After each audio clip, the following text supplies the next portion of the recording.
a sua força, com os deuses e os anjos te protegeram, porque você poderia não estar aqui hoje, né? É verdade. Você falou, né, antes pra mim sobre o dia que eu tive que esconder a arma. A minha luta não é por cadeia.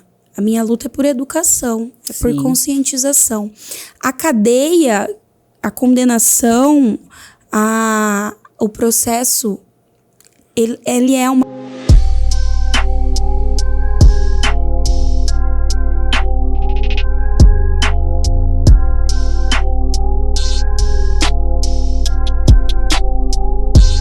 Olá, bom dia, boa tarde, boa noite, começando mais um Central Delas. E hoje nós estamos aqui com uma super advogada.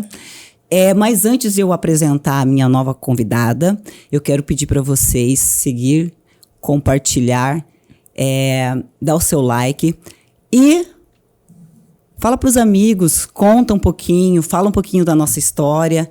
E eu vou deixar para falando em história, para ela contar a história dela, para ela falar o mini currículo dela, porque é um mini currículo de responsa, e eu vou deixar ela falar, tá bom? A gente está aqui com a doutora Karime Dogan, que, gente, é uma pessoa maravilhosa, inclusive é a minha advogada e é a advogada que quando falam para mim, Débora, preciso de uma advogada, para quem eu falo? Já indico, né? Doutora Karime, seja bem-vinda e vamos falar um pouco agora do direito das mulheres e de tudo isso que está acontecendo na nossa sociedade e toda essa defesa que você faz, que não são só violências de mulheres, e sim tudo isso que você vai passar para a gente agora. Olá, boa tarde, bom dia, boa noite, como você disse, né? A gente não sabe que horário que o pessoal vai assistir. Muito obrigada, Débora, pelo convite, muito obrigada pela sua fala, pelos seus olhos. Eu tô te vendo aqui, os olhos brilhando quando você falou de mim. E é muito gratificante. É esse olhar que me faz continuar nessa imensa luta de defesa. Defesa de mulheres, defesa de crianças, defesa de vulneráveis. Eu me chamo Karime Dogan, sou jovem advogada, tenho 32 anos de idade, mas sempre estive em contato com pessoas em vulnerabilidade, sempre estive atuando desde muito pequena, que sou filha de mãe solo, né? E minha mãe sempre me criou com muita raça, com muita garra, e sempre me mostrou essa parte da sociedade que vive em vulnerabilidade. Muito, né? Muito. São crianças, são idosos, são mulheres, né? São migrantes. E diante disso eu fui crescendo e foi crescendo também a minha consciência social. Atualmente, hoje, eu sou advogada com essa perspectiva de gênero, que a gente fala, julgamento com perspectiva de gênero, e atuo na parte criminal em defesa das mulheres ou das vítimas, como eu costumo dizer, né? Seja mulher ou criança ou idoso, a gente está ali defendendo essas pessoas. E também faço a atuação na parte do direito de família e sucessões, né? Mas tudo começou, eu nunca imaginei, no início da minha carreira como advogada, que eu iria atuar em defesa de vítimas. Porque todo o meu histórico na faculdade era de defesa dos réus, né? Dos acusados. Sério? Mas o destino quis. Entendo que foi o destino. O destino me colocou, o destino me apresentou isso. E aí eu vi a importância e a extrema necessidade de se ter esse acompanhamento das vítimas, ter esses acompanhamentos, ter esse reforço, esse respaldo. Então aí eu iniciei esse trabalho. E tenho muito orgulho de ter você como cliente, uma cliente que me deu muita coragem. Você me motivou, Débora, todos os dias a levantar, e eu falava, eu tenho um propósito, eu tenho que dar a mão para ela. Porque foi essa mão que me sustentou muitas vezes. Você lembra como eu às vezes surtava e você me dava um rumo, um norte? Porque eu diria.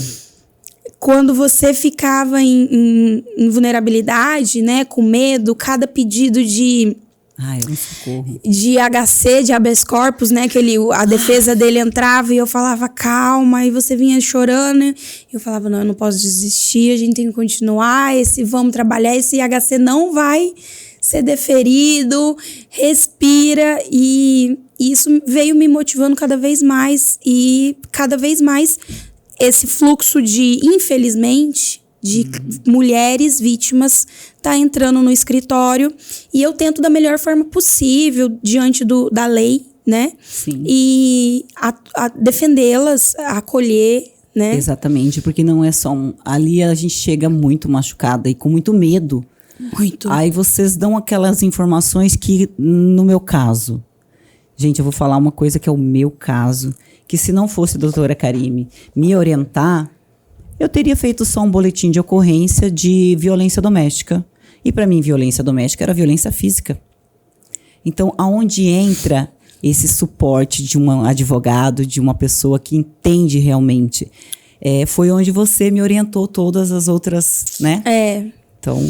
Então, o seu caso é muito específico e inclusive muito chocante, né?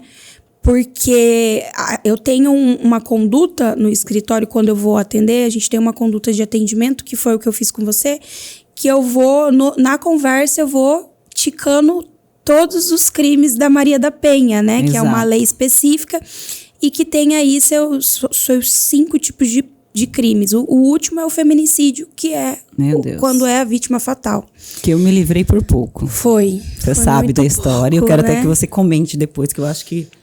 E aí, voltando na conversa no início, né, que a gente tem, eu vou vendo cada um desses, né? O crime psicológico, a violência... E o meu foi batendo. Foi batendo todas. E quando você foi na delegacia, que registrou o boletim de ocorrência, muitas das vezes, a vítima, como você não tinha conhecimento, e muitas das vezes, pelo fluxo da delegacia, pelo trabalho dos policiais ali correndo, se a vítima não tem esse conhecimento, ela não fala, e o policial ali na correria, que são a delegacia, infelizmente a delegacia da mulher, lotada. É lotada, entendeu? Gente, não tem efetivo de policiais para estar ali amparando, acolhendo essas mulheres suficiente. Então, isso iria passar batido. Mas a gente conseguimos registrar isso no boletim, né? Fizemos um boletim acrescentando esse fato. Lembrando, né, doutora, que você pode fazer o boletim, como eu fiz na noite, no plantão, e depois você pode acrescentar, não foi isso? E eu não sabia disso também. É que, na verdade, você foi...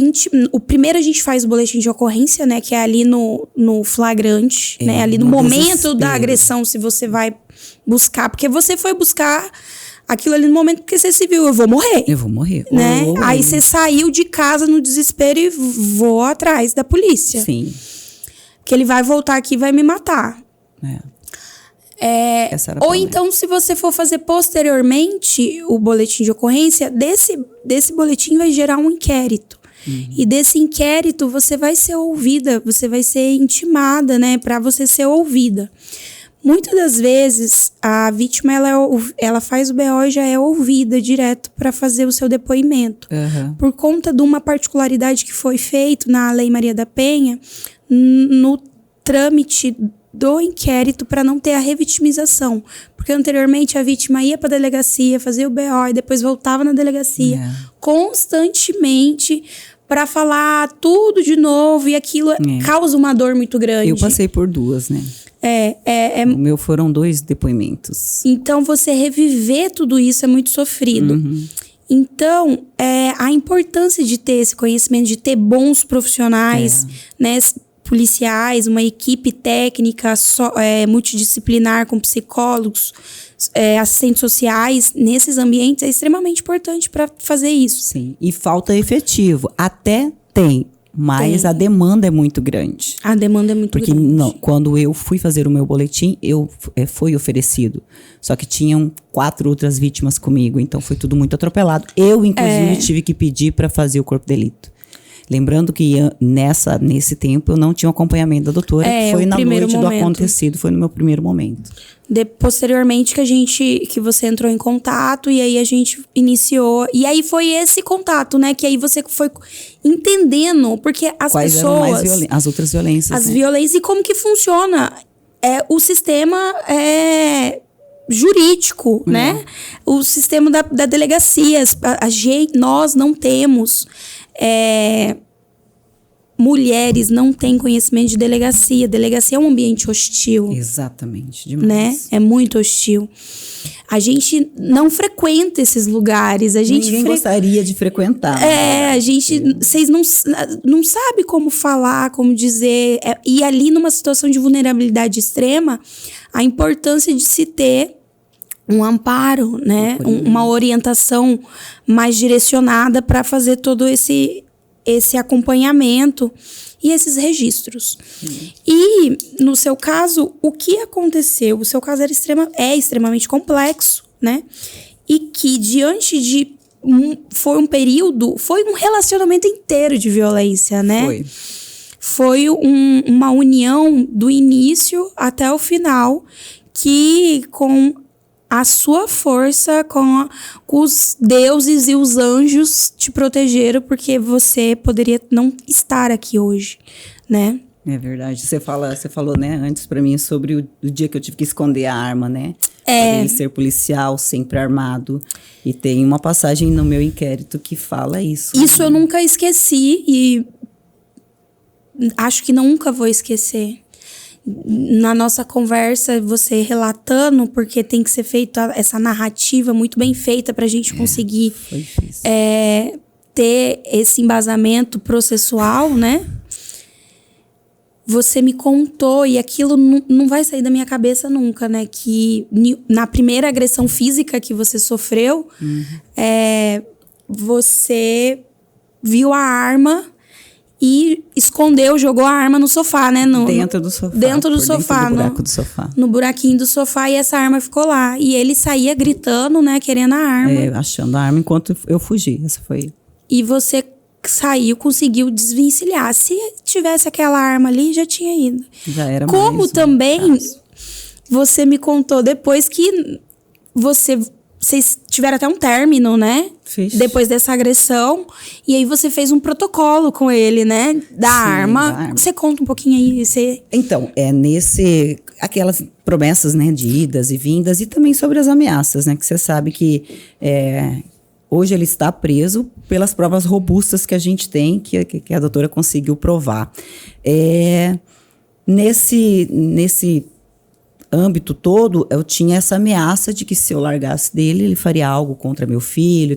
Então, quando ele prometia voltar, prometia melhorar, eu falava assim, não, cara, se eu largar realmente dele, ele vai fazer algo. Então, eu tinha esse medo de tanto terror que ele fazia na minha cabeça. E então, para eu voltar dessa vez com ele, o que a gente combinou eu falei para ele, a sua arma só fica no carro. Por quê? Porque eu já sabia que se acontecesse novamente, talvez eu não teria essa oportunidade de esconder a arma novamente. E aí é importante que você conseguiu ter essa inteligência de se prevenir que pelo menos dentro de casa essa arma não ia estar. Mas se vocês tivessem uma discussão dentro do carro, infelizmente estaria, né? Exatamente. E tenho o meu entendimento, posso estar errada, mas se no dia da última agressão que você sofreu física, essa arma estivesse lá, com certeza, novamente voltamos. Era só mais um corpo sendo juntado, eu não estaria aqui. Isso eu tenho certeza. Eu falo, Deus me deu essa... Diante da brutalidade, do espancamento que ele fez em você, se ele tivesse a arma... E você é um milagre, Débora. Você é um milagre que você resistiu.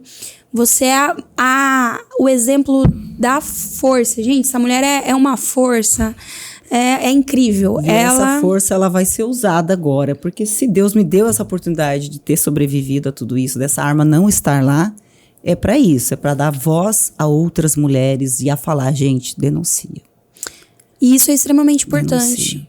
nós, como mulheres, precisamos ter criarmos o hábito e o conceito de ter a nossa rede de apoio. Sim. Porque o machismo e o patriarcado, ele é estrutural. Cultural, né? Cultural desde muitos anos, aí, séculos. E eles produz um sistema de exclusão da mulher. Exato. E tudo que a gente conseguiu chegar onde a gente chegou, eu estar aqui falando com você, ser uma advogada. Antigamente, há séculos atrás, mulheres não podiam ser advogadas, né? Mulheres não podiam falar. Imagina a gente pegar no microfone para falar, né? Imagina, pra ser nunca ouvida. O podcast delas. Elas não podiam, era só eles. Então, a gente precisa cada vez mais nos unirmos de forma coletiva, ter essa rede de apoio, porque é só com uma rede de apoio que a gente consegue enfrentar esse patriarcado que é estrutural e que quer nós silenciadas e mortas. Exatamente. Se não for minha, não vai ser de mais ninguém. De mais ninguém. Esse ego que vem, essa construção desse ego ferido, porque isso são homens machucados. Isso são homens feridos, criados por mulheres que também são narcisistas. A gente estava até há pouco falando sobre isso. Isso vem de mães que também protegem filhos, né? Que criam filhos narcisistas. Aquele ego machucado, aquele ego ferido, aquele ego que nunca pode receber um não. Se receber o não da mulher, então beleza, você não vai ser minha, então você não vai ser de mais ninguém. Isso é pautado porque nós somos vistas como mercadoria, né? Eu digo que a nossa carne está exposta, né? Nossos corpos estão expostos como se fosse um açougue. Tá ali. É bem verdade. E eles estão matando como se a gente fosse bicho. Até nem bicho, às vezes nem bicho merece, né? É matado com tanto requinte de crueldade, né? Hoje em dia já existe um protocolo para não ter... Enfim, não é minha especialidade nessa questão de animais. Voltando aqui, nesse ponto que você falou, eu acho muito interessante a gente pautar essa questão da violência que você apresentou, desses homens machucados. A gente também tem um recorte no seu caso, que é a profissão desse homem. Sim. A profissão desse homem de ser policial, né? De ter todo um preparo para a prática de violência, né? Exato. Não ter essa que a gente sente, né? Esse negócio de a morte. Para eles, a morte é natural. Porque tá no cotidiano, né? No cotidiano, do trabalho. É como eles falam, eu não matei, eu apertei o gatilho, quem mata é Deus. Eles usam muito esta frase, a polícia usa muito essa frase. Quem mata é Deus, eu apertei o gatilho. Então, para eles treinam, é treinado para ter esta frieza. Então, isso, querendo ou não, esse treinamento se reflete dentro de casa. Sim. E aí, quem é as vítimas? As famílias, os filhos, as mães, as esposas, as tias, as irmãs. E uma pauta que eu gostaria de trazer aqui, uma reflexão muito importante, que eu defendo muito a educação para esses homens. Se faz necessário educar esses homens, produzir aí uma equipe que leve multidisciplinar, com psicólogos, com médicos, psiquiatras, para educar, professores, né? Sim. Educar esses homens porque sabemos que continuamos num ranking. Mato Grosso tá lá em cima. É o campeão, né? De violência contra a mulher e feminicídio. Então, a minha luta é por educação, por conscientização. A cadeia, a condenação, o processo, ele é uma consequência. É a colheita, né? Plantou, vai colher. Que se faz necessário fazer, porque diante do crime, a gente precisa cumprir a lei, não é mesmo? Uma hora a conta chega, né? Eu que não sei falar assim tudo bonito, dentro dos conformes da lei, eu falo... É a lei do retorno. E uma hora a conta vai chegar. Mas eu sou a favor da prevenção, sabe? Do tratamento Eu acho que deveria ter do que depois. tudo isso como matéria. A gente aprender isso já na infância, os direitos. Justamente. Então, por exemplo, as meninas têm que aprender o que a gente estava falando com a delegada no outro podcast, aprender os gatilhos, aprender quais são as falas, aprender quais são os... O primeira voz o primeiro grito que dá, entendeu? E isso não é só o primeiro namoradinho. É o pai dentro de casa, é o irmão dentro de casa, é o tio dentro de casa. Ei, tá gritando por mim por quê? Porque eu sou mulher? Aí a gente vê, né, que grita com a filha, mas não grita com o filho. Né? Que interessante. Exatamente. E tem muito. E às vezes até a própria mãe faz isso. Faz. Não, tem que é aquilo, gente. Né? Não, você lava a louça. Seu irmão não lava porque ele é homem. Ixi, então pode gritar. Isso tem muito. Então é importante a gente se pautar nessa questão da educação desses homens, porque... E dessas meninas, das mulheres da nossa sociedade. A sociedade ela precisa ser educada. A gente não pode continuar da forma que estamos, porque as mulheres continuam morrendo. Essa semana... Foi essa semana ou semana passada? Eu já perdi as contas. Olha como que tá. Nós estamos perdendo as datas, perdendo as contas de quantas mulheres morrem, porque todo dia tem um caso. E o seu caso... Agora teve essa semana ou semana passada o caso da Gabriele. Da Gabriele Moraes, né? Morta por um policial também. Vamos falar um pouquinho sobre esse caso dentro da ótica como advogada.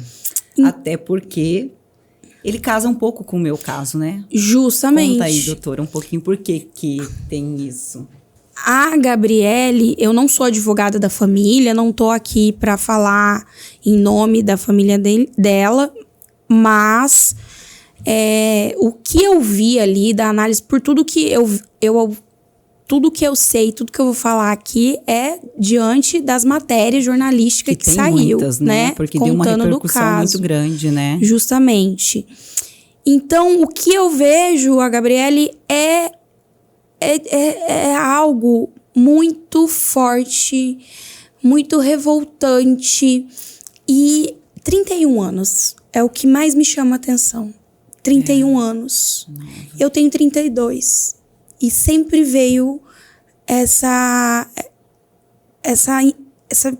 sentimento forte. Gente, podia ser eu. Eu sou nova, ela também era mais nova que eu, morreu. É um choque, sabe assim? Que imagina quando eu passei, eu sempre olhava outras mortes e falava assim, nossa, podia ser eu. E quando eu passei por esse episódio de quase, eu falava assim, nossa, eu escapei. É comigo mesmo. É comigo. Cara, eu não acredito que eu passei por isso. Parece que tá numa montanha russa, né? Até hoje eu não acredito que eu passei por isso. Mas o que a gente tem que ver e que a gente busca, linkado no que a gente estava falando sobre esse cuidado dos policiais, né? Esse caso da Gabriele, ele tá muito latente ainda, né? Tem muito recente. É a questão do corporativismo, que foi o que aconteceu comigo também. E aí, sobre a ótica da justiça. Porque de tudo que eu vi, que eu li pelas reportagens, o que eu vejo? Ele já tinha um histórico de violência, Nunca é do nada, né? De nunca ser um homem extremamente complicado. E ele continuou, inclusive ele estava respondendo por uma tentativa de homicídio, né? Nossa. Realizado em 2018, que aconteceu, e a 2018 pra cá, quanto tempo já não passou, e até hoje esse processo não tinha andado. Ele solto, trabalhando com arma. E a vítima, olha, o mais interessante que eu fiquei chocada, a Gabriele era testemunha dele nesse processo, dessa tentativa. E o júri dele era para ter acontecido essa semana. E ele foi redesignado. Ele foi redesignado porque já não tem a testemunha, não tem a Gabriele. E o advogado pediu prazo, a redesignação, para ele saber maiores informações, reformular o que eu entendo ali, que ele tomou conhecimento, porque ele não estava no processo, né? Ele não era o advogado constituído para esse processo. Então, ele pediu aí, é direito da defesa dele, né? E vai ter esse júri. E o que eu entendo é que se ele tivesse sido julgado em 2018 de uma forma rápida, quem sabe Gabrielle estaria aqui. Porque é uma falha da justiça, né? Muito grave. Muito grave. E vocês que trabalham com a justiça devem ver muita coisa que você fala. Não... A gente vê, o caso dela é o caso da Gabrielle. É uma vida. É uma vida. Uma jovem que deixou 2 filhos, que uma família que se perdeu.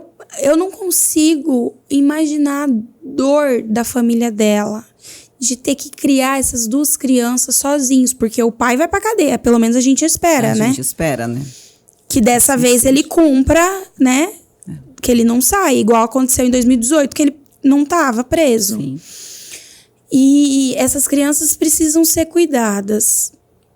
Olha, imagina crescer sabendo que seu pai matou sua mãe, que você não tá com sua mãe, sentir o cheirinho gostoso de mãe, o perfume, ter o colo de mãe, porque seu pai é muito forte. Muito forte. E por conta de um sistema de justiça que falhou. Que permitiu que ele ainda estava armado, esse policial estava trabalhando, ele estava armado. Sim. Um homem que praticou uma tentativa de homicídio, que estava respondendo, manteram a arma com esse homem. O tamanho do desequilíbrio, né? Isso está acontecendo em todas as corporações, né? Justamente. Isso foi também comentado no outro podcast com a doutora Janira a respeito disso, como as nossas polícias estão doentes. E nada é feito para cuidado mental. Quando eles não matam, eles se suicidam. Isso também é um ponto está aumentando muito. Extremamente interessante, porque essa instituição, eles estão doentes e estão deixando suas famílias doentes. Exatamente. Né? Então, aí, o que a gente está falando aqui é mais que um clamor, né? Para que as autoridades se ouçam isso.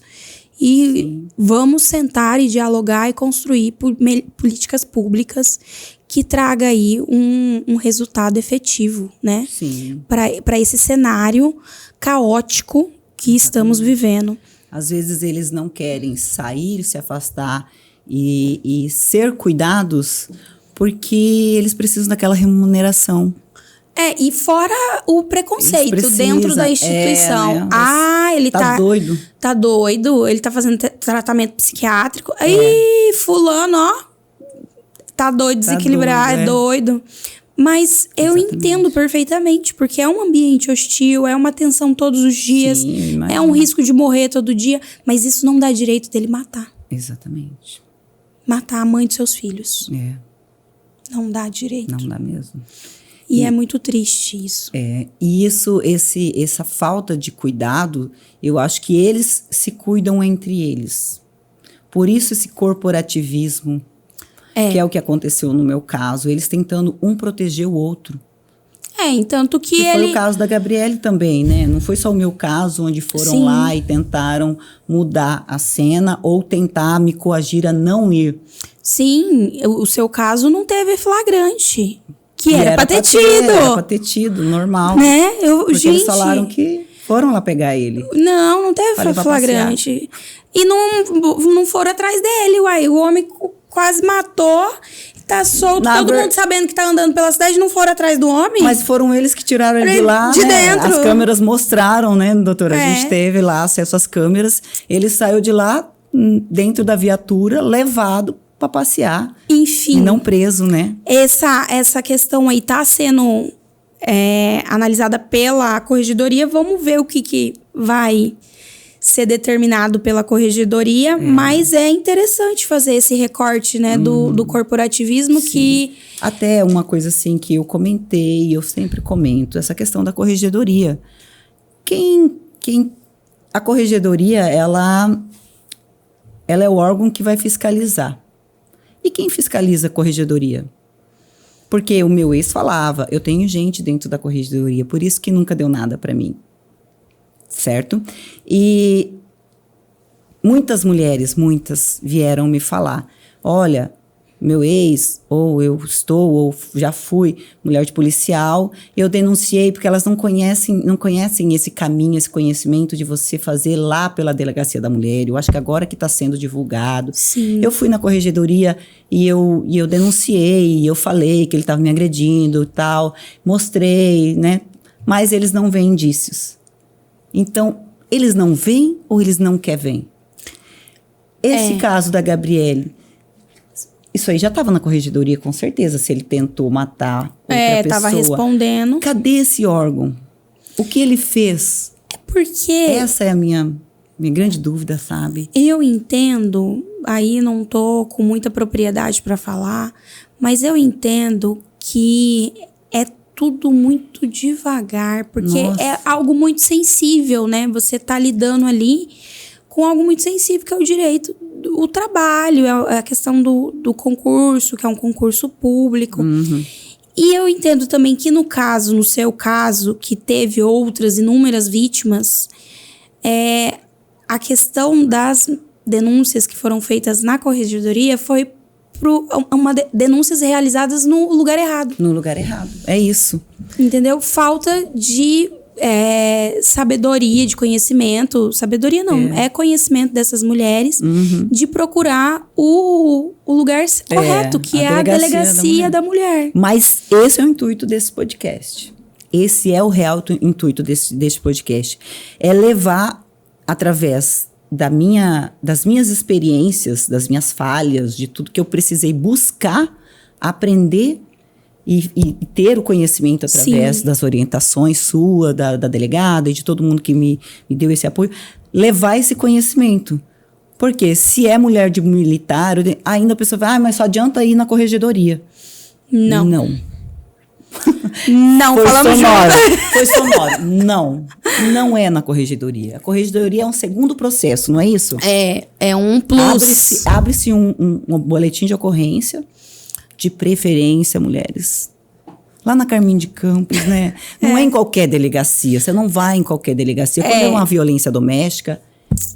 A delegacia da Carmim de Campos, ela não é plantão. Ela é especializada. Ela é especializada, mas justamente. Mas lá ela não é plantão. O plantão então, se fica for lá no Planalto, que foi onde eu fui. Se não for... Ela só funciona em horário de expediente, Exatamente. né? Das 8 às 18. Que é a nossa briga agora dentro da Câmara Legislativa de Cuiabá, a gente conseguir trazer uma delegacia que seja especializada 24 horas. Justamente. Porque a grande porção, a grande quantidade de violência que acontece são nos finais de semana. Sim, e o plantão, e também já diga que a estrutura da delegacia no Planalto do plantão tá complicada. Precisa melhorar. Exatamente. Né? Então, precisa ter... E tem outra questão também, que se você faz esse boletim de ocorrência no plantão, ele tem uma demora maior, porque vai passar pelo plantão, porque não tá tudo conectado ali. Aí passa pelo plantão, aí quando for o dia útil, vai dar andamento. Aí que vai encaminhar para a delegacia da mulher especializada. Eu, Débora, fiz o boletim, fiz o corpo de delito, gente, detalhes, se não foi me oferecido esse serviço. Por conta do plantão, né? Lá no plantão. Não me ofereceram, eu fiquei esperando. Aí, depois de umas 2 horas, passaram lá onde eu estava, perguntaram para mim o que eu estava fazendo. Falei, eu estou esperando vocês me chamar para ir pro exame. Ah, você quer fazer? É lógico, muito de brincadeira. E o detalhe, que você estava toda machucada, visivelmente então, machucada. Assim, você quer. Como não fazer? Como não fazer? E um local ali onde você já tem tudo isso, 24 horas, já vai estar ajudando muito mais. Porque às vezes a vítima já desiste ali mesmo. E foi o meu caso ali. Eu fiz todo esse papel e aí eu peguei um ônibus e fui sair da cidade. Porque eu sabia que ia levar esse tempo todo. E esse tempo todo tinha um homem armado atrás de mim. Porque no outro dia ele Justamente. tentou entrar na casa. Ele só não entrou porque eu escorei 2 bancos contra a parede e ele não conseguiu.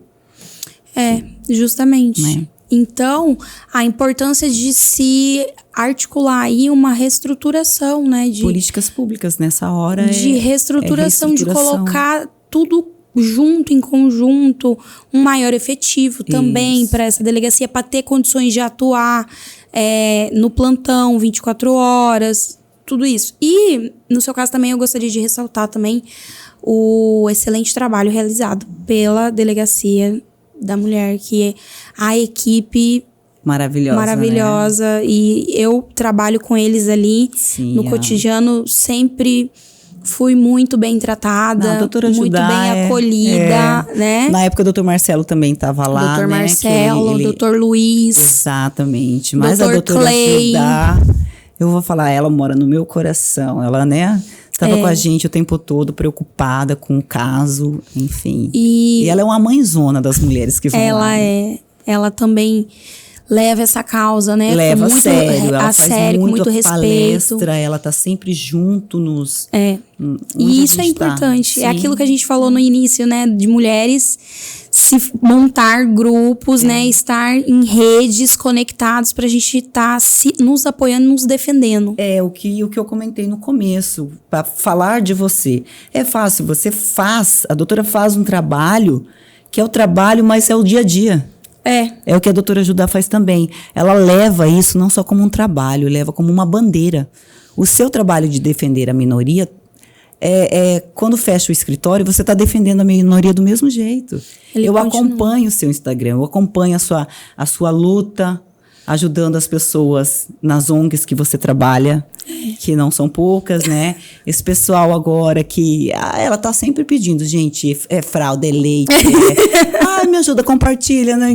E assim, vamos. A doutora vivencia isso tudo, né? É uma vivência, faz por amor, por querer ajudar mesmo, né? É uma vivência que se faz importante, né? Porque se a gente quer mudança, a gente tem que fazer. Começa da gente, né? Uma andorinha só não faz verão.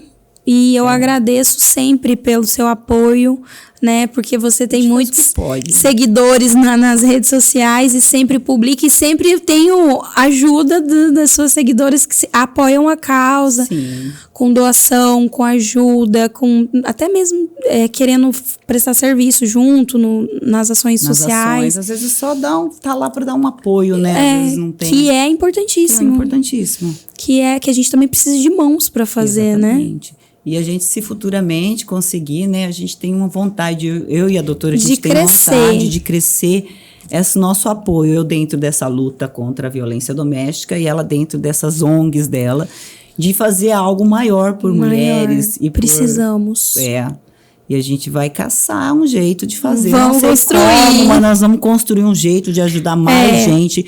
Por quê? O que acontece, né, doutora? O medo... Ele não pode paralisar. Não, e assim, denuncie. Mas se eu denunciar, eu vou morar onde? A maior medo de todas as mulheres, a maioria tem dependência financeira. Não é só emocional como eu passei. É a dependência financeira. Vou morar onde? Você também passou uma dependência financeira porque ele proibia você de trabalhar, né? No meu caso era por ele ter proibido. Ele não proibia. Por falta de profissão, porque eu tenho 3 canudos. Né? Mas ele era tão abusivo. Que eu só podia trabalhar dentro do condomínio.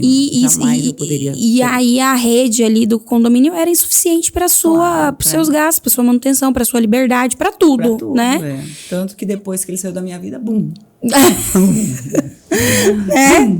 E é visível, né? O âncora, viu? Eu soltei visível. A âncora, Foi, é visível. Não só profissionalmente, mas como a vida pessoal. O seu olho é outro, o brilho. Nem me fala. Né? As pessoas falam, nossa, Débora, você tá diferente. O brilho volta, o olho volta a brilhar. Volta. E essa luz ilumina o caminho de outras mulheres. Porque é referência. Se eu tô assim, ela passou por sofrendo, tudo isso, e olha como que ela brilhou. E vai eu preciso ter esse olhar novamente, né? Exatamente. Então, tem que denunciar, tem que ter essa coragem e saber que a lei ampara, não é, doutora? Ampara, você não vai ficar sem casa, você não vai ficar sem apoio. Não. Tudo tem casas de amparo, tudo. Tem. A questão é não ficar ali dentro sofrendo. Que uma hora isso pode ser pior. Pode, muito pior. Deixar os filhos sem mãe. Sem mãe. Né? E aí é o trabalho de formiguinha, né? Porque as informações, elas precisam ser faladas, divulgadas, né? Tem casa de amparo, tem o aluguel social do governo do estado, né? Peguem essas dicas, meu pessoal. Peguem essas dicas. Mas tudo é muito burocrático. E outra coisa que eu não tudo conhecia... muito demora. Outra coisa que eu não conhecia e passei a conhecer depois do meu caso... é a questão de a mulher ter o direito de ficar na casa. No caso de violência, sim, eu tinha muito medo disso também, entendeu? Quem sai do lar não agora é o agressor, não é a vítima, porque antigamente acontecia mesmo isso. Que o lar seja dele ou da família, ele é obrigado pela justiça a sair. Justamente, até que seja encerrado ali, resolvido toda a questão processual, na parte criminal quanto na parte família, né? Mesmo sendo alugado, não sendo de nenhuma das partes. Ele sai no primeiro momento e posteriormente a gente vai ter que reestruturar aí essa família, né? Porque se pode entrar esse aluguel solidário, a mulher pode ficar com a casa e vir junto com essa verba que vem para ela no pagando, porque justamente se essa mulher é dependente financeira, como que ela vai arcar com esses custos da casa, já que ele saiu da casa? E se ela não tem o conhecimento da gente levar essa informação, ela nunca vai denunciar. Justamente. E aí entra também a outra parte que eu também atuo, que é na área de família. Porque se você passa por todo esse processo de denúncia, de separação, de corpos, a gente vai ter que formalizar isso civilmente, que é o divórcio, né? Ou a dissolução da união estável. Então, com isso, vai ser determinado ali, vai ser decidido se os bens, como que vai ser a divisão desses bens, como que vai ficar todo esse trâmite. E nesse período, a mulher, ela fica segura pela lei, garantindo a isso, a residência, a sua casa, inclusive se ela, na verdade, tinha dependência financeira dele, ele tem que pagar uma pensão alimentícia para que ela se reestruture por um período, que antigamente a gente não tinha isso. E era um dos motivos que muitas mulheres se mantinham no relacionamento, porque ele tirava toda a estrutura dela para trabalhar. É a primeira coisa que eles fazem. Pra tirar família, amigos e trabalho. E trabalham, né? Pra ter ali a força de manter aquela vítima para sempre, né? Na produção da violência. Mas são esses as informações importantes que a gente precisa trazer. Como também a gente precisa trazer aí, vou puxar aí um outro tema importante, que nós estamos falando de violência contra a mulher, mas a gente também falamos de violência contra a mulher praticada por seus companheiros, maridos, parceiros de relacionamento amoroso. Sim. Mas eu gostaria de pautar também aqui a violência que mulheres sofrem, que essa violência não é só no meio do relacionamento amoroso. Certeza. Essa violência, esses abusos podem ser praticados aí no ambiente de trabalho. Sim. Né, de um chefe. Sim. Pode ser praticado por meio aí de um assédio, né? Num ambiente de trabalho, a gente sabe que isso acontece muito. Muito. Pode ser praticado também por questões religiosas, de vulnerabilidade dessas mulheres que buscam aí uma religião para ter um amparo. Doutora, e acabam... tem um caso, né? Justamente. Doutora, tem um caso de um pai de santo, né? Que assediava suas vítimas. Vítimas não, né? E ele foi preso, né? Que eu sei que você conseguiu fazer ele ser preso. Parabéns, foi doutora. Preso, obrigada. Também foi árduo, né? Foi, né? E ainda tá sendo muito árduo esse processo, né? Porque ele foi solto. Foi solto. E isso nos entristece muito, como também preocupa muitas vítimas, né? Ah, eu imagino. Porque não foi só uma que denunciou ele, né? Foram 14 vítimas que denunciaram. Imagina, 14 mulheres denunciando. 14 mulheres que denunciaram, fora a lista das que não denunciaram. Que é muito maior, porque por seus motivos particulares, sua decisão que a gente tem que respeitar, não fizeram a denúncia, não formalizaram a denúncia. Sim. E por conta disso, dessas mulheres elas acabaram me procurando, né? Elas falaram, realmente, doutora, isso aconteceu. Eu fui uma das vítimas, ele fazia isso comigo. Falava, vamos denunciar? Doutora, eu não quero denunciar. Eu falei, então tá bom, vou respeitar ali. A gente tenta conversar e passar a importância, mas cada um tem seus motivos e a gente tem que respeitar nesse ponto.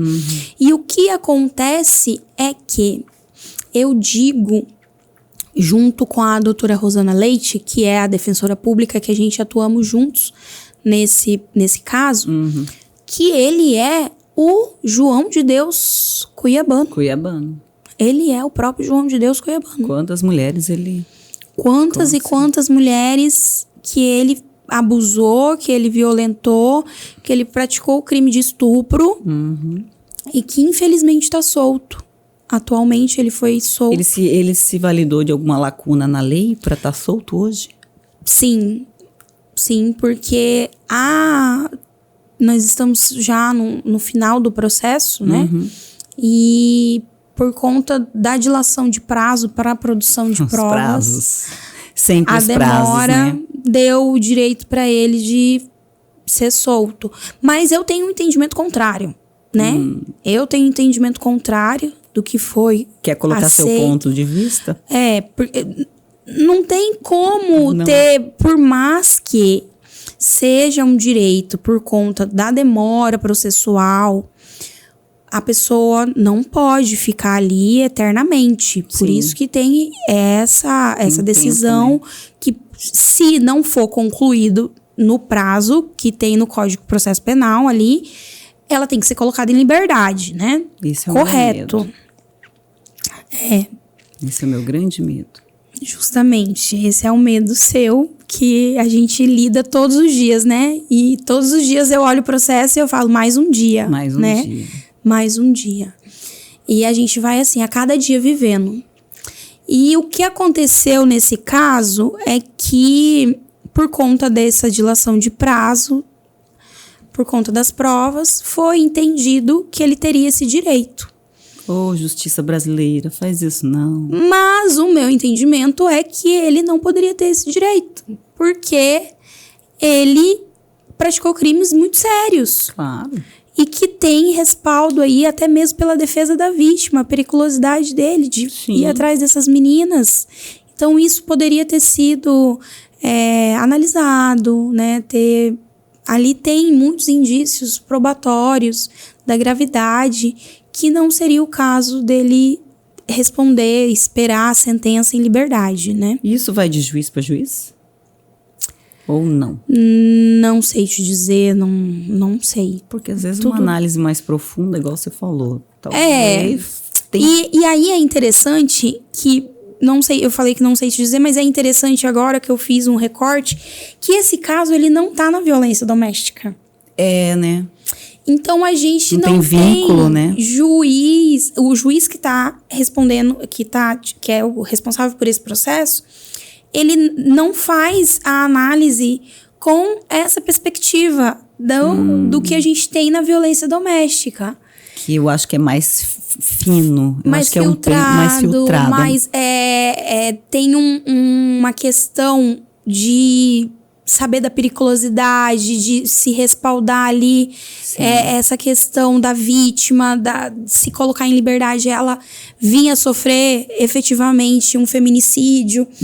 E por conta disso, eu faço aí um entendimento que possa ter influenciado, diante dessa sua pergunta, sim, a questão da competência da vara de julgamento, né? Ali.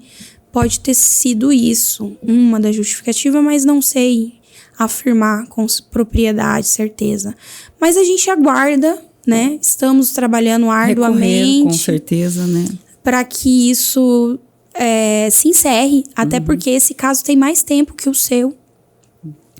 E até agora nós estamos ali lutando e estamos nadando, né? Como eu digo. São 14 mulheres que estão sentindo o mesmo medo que eu. 14 mulheres. Então, assim, eu entendo. 14 meninas. Meninas, né? São todas meninas novas. São todas novinhas. E eu digo que elas são vencedoras. Ele é. Ele é um doente. Eu Ele falo como vítima. Uma pessoa que faz negócios desse é um doente. É uma coisa horrorosa. O processo corre em segredo de justiça, mas... Dá vontade de sair gritando, não dá? Meu Deus. Segredo porque tem que ser segredo, mas dá vontade de sair contando as coisas.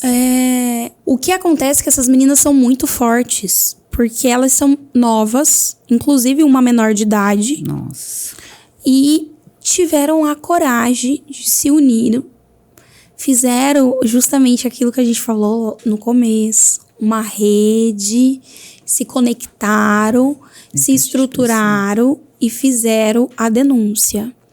E essas meninas, elas são novas e elas foram muito corajosas. Sim, imagina. Pensa, menina de 22 anos, indo para uma delegacia, enfrentando tudo aquilo. E é horrível. O depoimento, você ter que falar os detalhes, é difícil. Muito difícil. É difícil. E até mesmo para elas entenderem, elas conversando comigo, elas falam, doutora, demorou muito pra gente entender o que estava acontecendo. Até porque ele usava a religião, né? Então, ele dizia que não era ele. E é isso que é totalmente errado e que a gente precisa divulgar. Que religião não é lugar de se praticar abuso. Exatamente. De se praticar assédio, de se praticar estupro. Exatamente. Uma coisa não tem nada a ver com a outra. Uma coisa é crime. É criminoso isso. E essas meninas fizeram a denúncia, foi feito todo o procedimento da fase do inquérito na Delegacia da Mulher, no qual a gente também foi muito bem recebido. Agradeço Dr. Clay e a escrivã Elicássia, que atuou nesse inquérito, que foi muito bem estruturado, com uma produção de provas gigantesca, que a gente consegue ali ter um processo sólido, robusto, né, para encaminhar, mas que infelizmente está se prolongando demais, né? Foi em 2000 da demora, né? Por da conta justiça. da demora aí dessa produção de provas, de finalizar aí o que acontece? Foi feita a mesma coisa que fez no seu celular. A perícia, né? A perícia do celular. Então entra novamente a falta de efetivo. Falta novamente de efetivo para fazer. Nossa, o meu celular foi devolvido semana passada. Porque eu falei pessoalmente com a doutora Judá. Falei, doutora, eu preciso do meu celular. Aí ela falou, não, o seu já foi. Só que assim, ele já tinha sido periciado.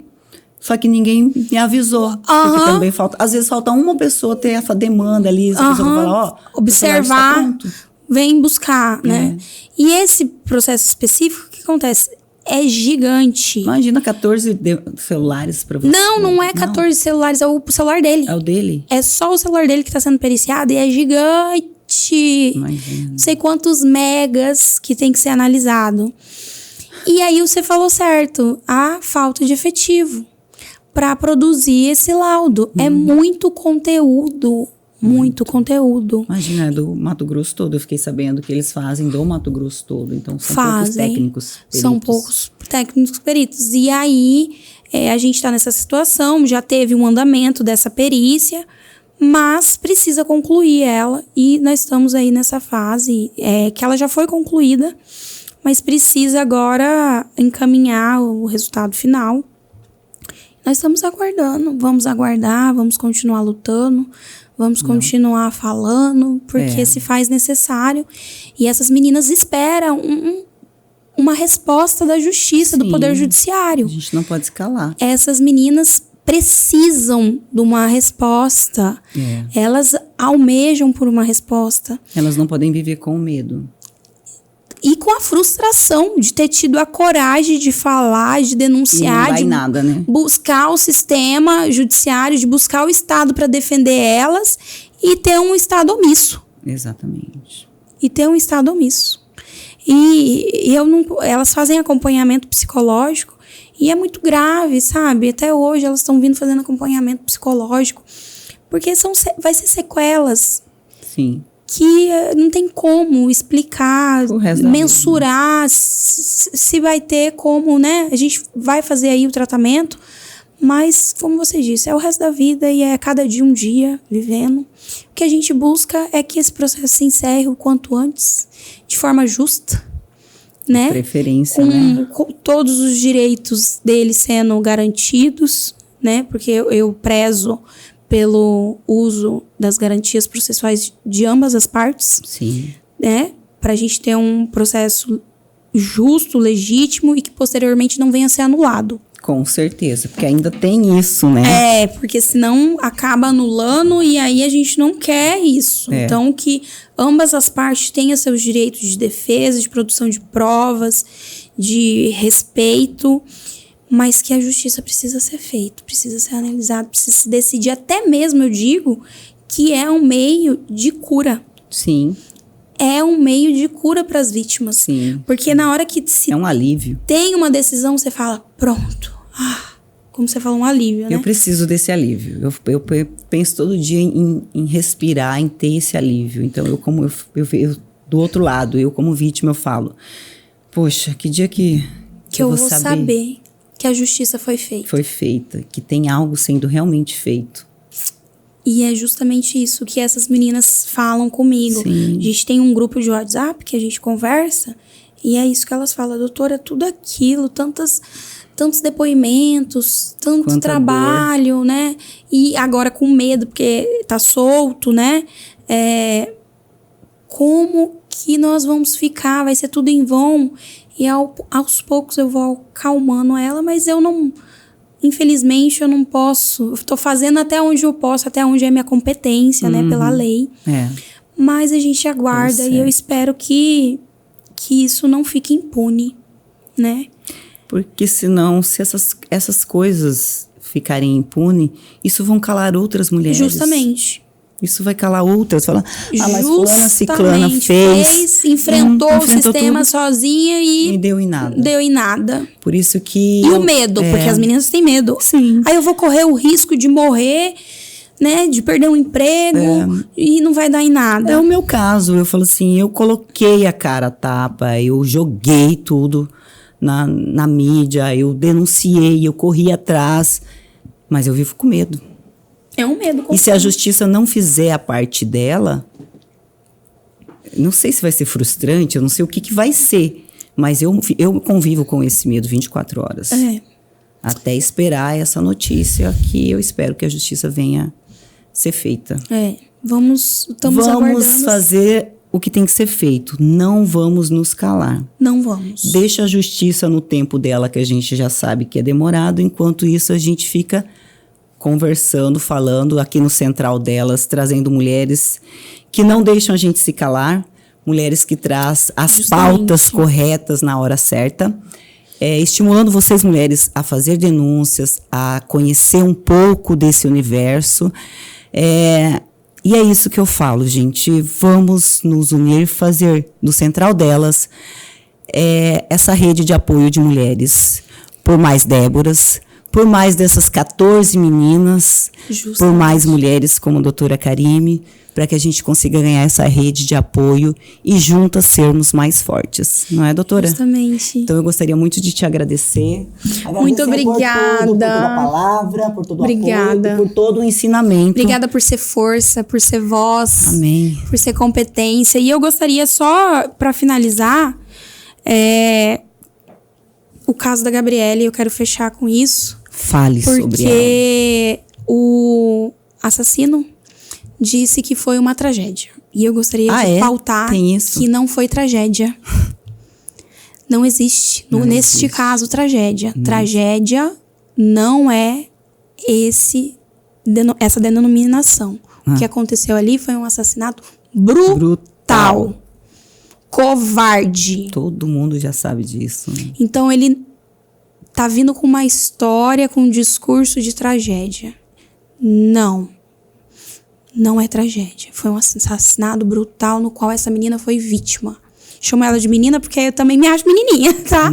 Tá certo. E vamos juntas, Débora, pautar até mesmo justiça para Gabriele. Por mais... Nossas vozes serão faladas e ecoadas. Não como... eu não tô como advogada, mas eu tô como mulher, eu tô como pessoa, eu tô aqui querendo Vamos justiça também em nome dela. Porque eu não vou me silenciar até mesmo pela minha carreira, pela trajetória de vida aí, seja judicialmente ou civilmente, eu faço. Eu já tive pessoas ligadas a ela falando, Débora, me ajuda, já pedindo a minha ajuda por ela. E pode contar com a gente. Aqui nós vamos dar voz, aqui nós vamos buscar a justiça e a luta por ela. Porque, como você falou, vamos corrigir. Não é tragédia. Não é tragédia. Isso não foi uma tragédia. Não foi uma tragédia. Foi um homicídio brutal, covarde. Exatamente. Muito obrigada. Estamos aí à disposição. Eu agradeço pelo seu tempo, por todo o ensinamento. Gente, peguem essas dicas que ela deu. Aproveitem para vocês conhecerem um pouquinho mais sobre a Lei Maria da Penha, para que vocês possam saber quais são os seus direitos, tá bom? E segue a gente, curte, comenta e compartilhe. E vamos seguir a doutora Karime Dogan. Quem precisar de uma advogada, estamos aqui, ó, à disposição. Meu Instagram é Karime Dogan. Karime com M, senão não acha. Karime. Com M, Karime Dogan. E por lá também eu compartilho informações, faço ali todo um trabalho informativo, educacional, que pode ajudar muitas. Com certeza. Gente, obrigada. Curta, comente e compartilhe. Foi?